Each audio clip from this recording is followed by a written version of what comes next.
Hello students. Today we are going to start chapter 4 of class 7th biology, that is respiration. Respiration students, respiration क्या होता है? सबसे पहले हम बात करेंगे कि respiration क्या होता है. Respiration एक ऐसा प्रोसेस है जिसे हम सिंपल भाषा में डिफाइन करें तो वो प्रोसेस जिससे हमें एनर्जी मिलती है from food is called as respiration. The process of release of energy from food is called as respiration, which is a very simple definition of respiration. The process of releasing energy from food. कैसे होता है, किस प्रकार से food से हमें energy मिलती है. ठीक है, तो सबसे पहले क्या होता है स्टूडेंट्स, हम जब सांस लेते हैं तो हम ऑक्सीजन अंदर लेते हैं और CO2 बाहर निकालते हैं, ये हम सब जानते हैं. पर जब आप ऑक्सीजन अंदर लेते हो तो जो आपने खाना खाया है वो उसका ब्रेकडाउन होता है और खाने के ब्रेकडाउन होने से CO2 प्रोड्यूस होती है, वाटर प्रोड्यूस होती है and energy is release in the body. Okay, so it is a process by which the body takes oxygen into the cell and uses it for energy release, and it eliminates waste products like CO2, water, and this process is called as respiration. So respiration is the process by which we uses oxygen and to produce energy and releases CO2 and water out of the body. सबसे पहला क्या होता है student, जैसे कि food है. Food जो है ये ऑक्सीजन जो आप बॉडी के अंदर ले रहे हो, ये उसके साथ फूड जब ऑक्सीजन के साथ ऑक्सीडाइज होता है तो क्या होता है, CO2 प्रोड्यूस होती है, वाटर प्रोड्यूस होता है और energy is produced. This energy is produced in the form of ATP. This energy is produced in the form of ATP. What is ATP? ATP is adenosine triphosphate. ATP क्या होता है? ये एक energy compound होता है या energy currency हमारी body की, जो कि एक है ना एनर्जी प्रोड्यूस, एनर्जी का एक मतलब एनर्जी करेंसी कह लो, एनर्जी फॉर्म होता है. ये एक कंपाउंड है जिसका नाम है एडिनोसिन ट्राइफॉस्फेट. ATP का फुल फॉर्म क्या होता है, adenosine triphosphate.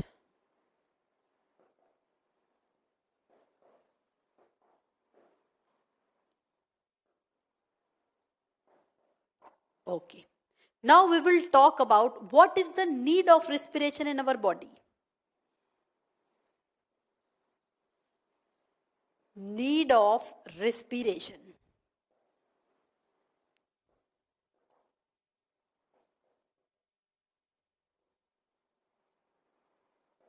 What is the need of respiration?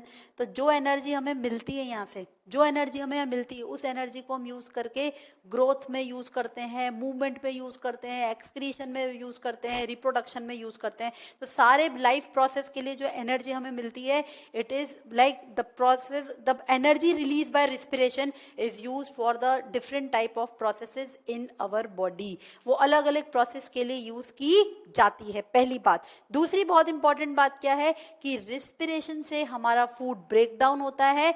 Food is broken down in every cell of our body. Okay, so it gives energy for various processes of our body. Gives energy for growth, movement, etc.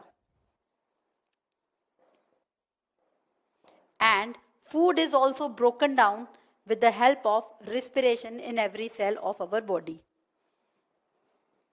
Food is broken down in every cell of our body.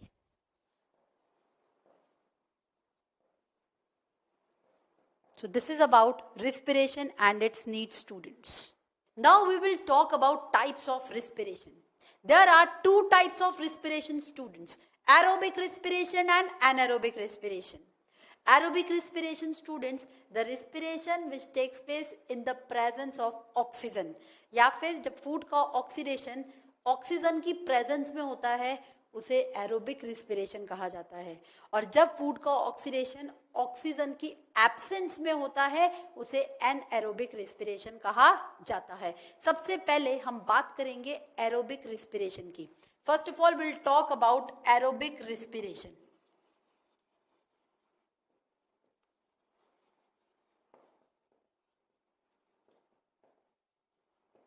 Aerobic respiration when the respiration या oxidation of food takes place in the presence of oxygen। तो यहाँ पर when oxidation of food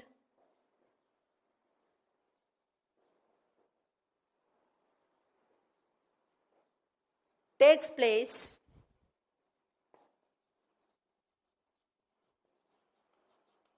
in presence of oxygen।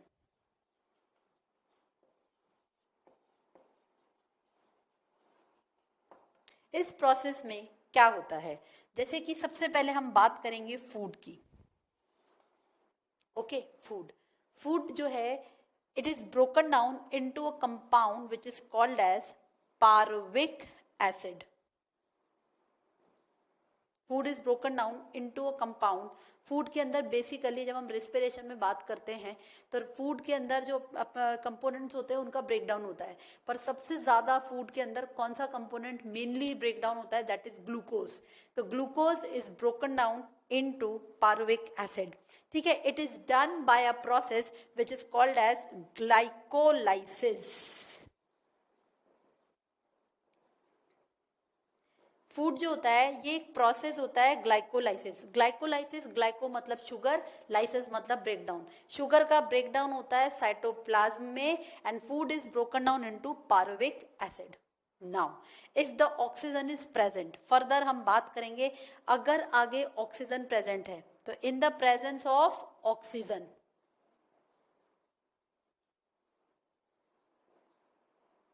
In the presence of oxygen ये एक process में जाता है। जैसे कि ये एक साइकिल होती है जिसे क्रेब साइकिल कहते हैं। वो क्रेब साइकिल माइटोकॉन्ड्रिया में होता है। माइटोकॉन्ड्रिया क्या होता है, एक सेल का ऑर्गेनेल होता है। ठीक है, सेल के एक ऑर्गेनेल को माइटोकॉन्ड्रिया कहते हैं और ये एक प्रोसेस में जाता है जिसे क्रेब साइकिल कहते हैं। और उस प्रोसेस के दौरान ये पार्विक acid produces CO2, water and energy in our body. ठीक है, तो ये क्रेब साइकिल प्रोसेस में जाएगा और ये क्रेब साइकिल कहाँ पे होती है, माइटोकॉन्ड्रिया में होती है। ये बार बार आपसे क्वेश्चन पूछा जाता है कि ग्लाइकोलाइसिस कहाँ होता है, आपको बोलना है साइटोप्लाज्म में होता है। क्रेब साइकिल कहाँ होती है, माइटोकॉन्ड्रिया में होती है। ठीक है, तो ये पार्विक एसिड जब टूटता है तो क्या प्रोड्यूस होती है, CO2 प्रोड्यूस होती है, वाटर प्रोड्यूस होता है and 38 ATP molecules are produce in this process. याद रखिएगा, how many ATP molecules are produce in this process, that is 38 ATP molecules are produced in this process. The such process in which the food is broken down in the presence of oxygen, the process is called as aerobic respiration. Okay, now we'll talk about anaerobic respiration. Anaerobic respiration.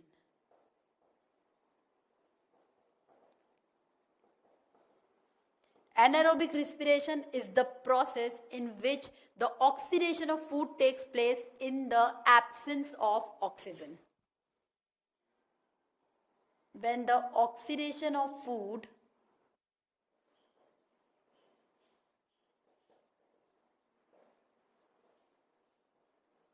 takes place in absence of oxygen.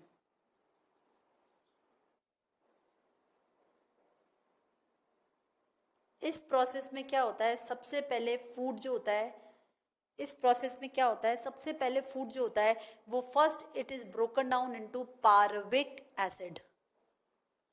Food is first broken down into pyruvic acid, जैसे वहां पे टूटा in by the process of glycolysis in the cytoplasm. पर यहाँ पे बाद में oxygen की प्रेजेंस थी, यहाँ पे ऑक्सीजन नहीं होती, यहाँ पर ऑक्सीजन नहीं होती। तो यहाँ पे ये दो तरीके के प्रोसेस दिखा सकता है आपको, ये दो तरीके के प्रोसेस दिखा सकता है। ठीक है, कुछ प्रोसेस तो होते हैं यहाँ पे कि जो कि मसल्स में होते हैं और कुछ जो होता है जैसे कि ईस्ट में होता है। सबसे पहले हम बात करेंगे इन ईस्ट। ईस्ट के अंदर जो प्रोसेस होता है, और ये प्रोसेस जो होता है इसे फर्मेंटेशन कहा जाता है। फर्मेंटेशन का मतलब क्या होता है? Fermentation is the oxidation of food in the absence of oxygen.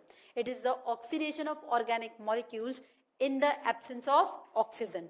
ठीक है, तो ईस्ट के अंदर ये फर्मेंटेशन होता है जिसे एक एनारोबिक रिस्पिरेशन का फॉर्म कहेंगे। ठीक है, और इसमें क्या प्रोड्यूस होगा? सबसे इंपॉर्टेंट, इसमें प्रोड्यूस होगा इथाइल अल्कोहल। क्या प्रोड्यूस होगा इसमें? Ethyl alcohol plus carbon dioxide produce होती है। Ethyl alcohol plus carbon dioxide produce होती है, प्लस एनर्जी इज प्रोड्यूस्ड। और एनर्जी कितनी होती है? सिर्फ 2 ATP molecule is produced. Energy कितनी प्रोड्यूस होगी? Only 2 ATP molecule is produced. So what happens in the yeast in the case of fermentation? The parvic acid is broken down into ethyl alcohol, carbon dioxide, and 2 ATP energy is produced.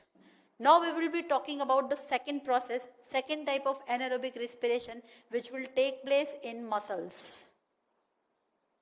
जब आप बहुत तेज exercise करते हैं, जैसे मैं आपको कहूं कि आप अपने घर के या अपने स्कूल के 4 राउंड काट के आओ, आप 4 राउंड काट के तो आ जाओगे, पर थोड़ी जब आप बैठोगे तो आपको बहुत तेज आपके पैरों में दर्द होगा, या शाम तक आप बोलोगे मेरे पैर में दर्द है, मेरे हाथ में दर्द है। वो दर्द क्यों होता है? क्योंकि जब आप बहुत तेज भाग रहे थे, आप बहुत एक्सरसाइज कर रहे थे, तो आपकी मसल्स को उतनी ऑक्सीजन नहीं मिली।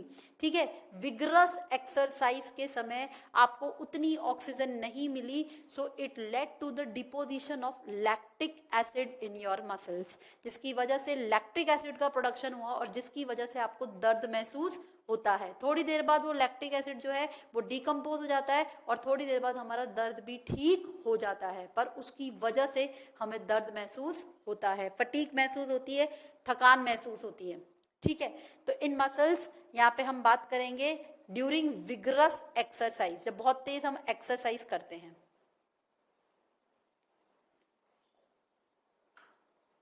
During vigorous exercise in muscles, what is produced in our body? That is lactic acid. Lactic acid is produced in our body during muscles during vigorous exercise. It also leads to the cramps in our legs, cramps in the muscles. Cramps की result से contraction होता है muscles का, एकदम से cramp पड़ जाता है, उसमें भी ये रिजल्ट करता है। ठीक है, थकान होती है, दर्द महसूस होता है, plus energy which is again 2 ATP. So this is about the types of respiration, aerobic respiration and anaerobic respiration. Here we can talk about the definition of fermentation precisely, students. Fermentation is the process of breakdown of organic molecule. जैसे कि food का breakdown होता है in the absence of oxygen, and it leads to and it is helpful in production of alcoholic beverages. जो alcohol बनता है, क्योंकि इसके अंदर alcohol बन रहा है, देखिए आप इसमें अल्कोहल बन रहा है, तो ये अल्कोहलिक बेवरेजेस बनाने में ये प्रोसेस मदद करता है। So this is about the types of respiration, aerobic respiration and anaerobic respiration. Now we will talk about difference between aerobic and anaerobic respiration. Students will be talking about the difference between aerobic and anaerobic respiration. सबसे पहले हम बात करेंगे aerobic respiration की। Aerobic respiration requires oxygen. Anaerobic respiration के process में oxygen is not required, वहां पे ऑक्सीजन की जरूरत नहीं होती। एरोबिक रिस्पिरेशन के जो एंड प्रोडक्ट्स होते हैं वो क्या होते हैं? Carbon dioxide, water and energy. What are the end products in the case of anaerobic respiration? Alcohol produce होता है and carbon dioxide is produced and lactic acid is also produced. So this is about the end products of anaerobic respiration. Aerobic respiration में कितने molecule of energy produce हुई थी? 38 molecule produce हुए थे। anaerobic respiration में only 2 ATP molecules are produced. Okay, तो aerobic respiration में 38 ATP molecules are produced and anaerobic respiration में 2 ATP molecules are produced. Aerobic respiration में सारे रिएक्शंस माइटोकॉन्ड्रिया में होते हैं, सिर्फ ग्लाइकोलाइसिस साइटोप्लाज्म में होता है। ठीक है, सारे रिएक्शंस माइटोकॉन्ड्रिया में होते हैं पर ग्लाइकोलाइसिस साइटोप्लाज्म में होता है। पर एनारोबिक रेस्पिरेशन के केस में all the reactions takes place in the cytoplasm only, सारे रिएक्शन साइटोप्लाज्म में ही होते हैं। एरोबिक रेस्पिरेशन के केस में high amount of energy release that is 38 ATP molecules. Anaerobic respiration के केस में small amount of energy release that is 2 ATP molecules. This is the big difference between the aerobic and anaerobic respiration, that a large amount of energy is released in the case of aerobic respiration and only small amount of energy is released in the anaerobic respiration. Aerobic respiration जो होता है वो non toxic होता है अपने organisms के लिए, higher organisms के लिए नॉन टॉक्सिक है, यानी कि ये जहरीला नहीं होता। पर एनएरोबिक रेस्पिरेशन जो होता है ये अगर बहुत ज़्यादा मतलब एक्यूमुलेशन हो जाए अल्कोहल का, अगर बहुत ज़्यादा अल्कोहल का एक्यूमुलेशन हो जाए तो it is toxic to the organisms. तो ये नॉन टॉक्सिक होता है और ये टॉक्सिक होता है। Okay students, this is the basic difference between the aerobic respiration and anaerobic respiration. To sum up, the process which requires oxygen, यहाँ पे ऑक्सीजन की जरूरत नहीं होती। एंड प्रोडक्ट्स यहाँ पे CO2 एंड वाटर है, यहाँ पे and products alcohol, CO2 and lactic acid है। यहाँ पे only 38 ATP molecules are produced, here only 2 ATP molecules are produced, and all the reactions here takes place in the mitochondria, here all the reactions takes place in the cytoplasm. Okay, it is non-toxic, it is toxic. So this is about the difference between aerobic and anaerobic respiration.